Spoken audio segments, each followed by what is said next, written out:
Have you ever wondered how it would feel to step back in time 2,000 years ago, to the bustling streets of ancient Rome? Imagine the sunlight glinting off marble statues, the vibrant energy of the marketplaces, and the mighty roar of the Colosseum.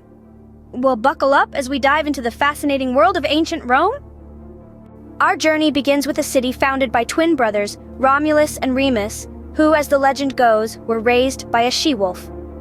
Romulus, after a disagreement with his brother, founded the city of Rome in 753 BC. Yes, that's right. Rome is over 2,700 years old. Now picture a city built with grand temples, public baths, and bustling marketplaces.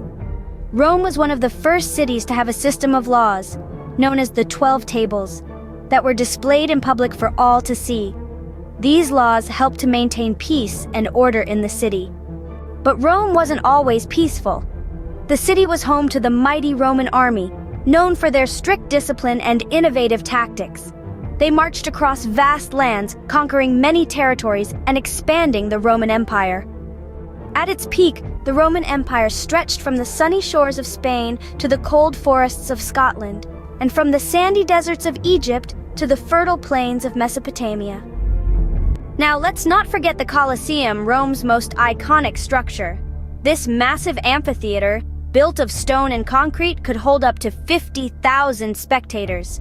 Here, Romans gathered to watch gladiatorial contests, wild animal fights, and even mock sea battles.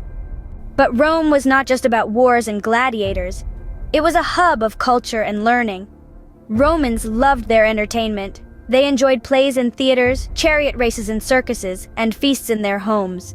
They studied philosophy, literature, and art, leaving us with a rich heritage that continues to inspire us today. Sadly, all good things must come to an end. The Roman Empire, after centuries of power and prosperity, began to decline. Invaded by barbarian tribes, plagued by economic troubles, and weakened by political corruption, the mighty Roman Empire finally fell in 476 AD. So, what have we learned about ancient Rome? We've learned that it was a city of great power and beauty, a city of laws and culture, a city of warriors and philosophers. We've learned about its rise and fall, its triumphs, and its tragedies. But most importantly, we've learned that the echoes of Rome live on in our world today, in our laws, our languages, our architecture, and our ideas. So the next time you see a statue or a building that reminds you of Rome, remember the incredible journey we've just taken together, back to the bustling streets of ancient Rome.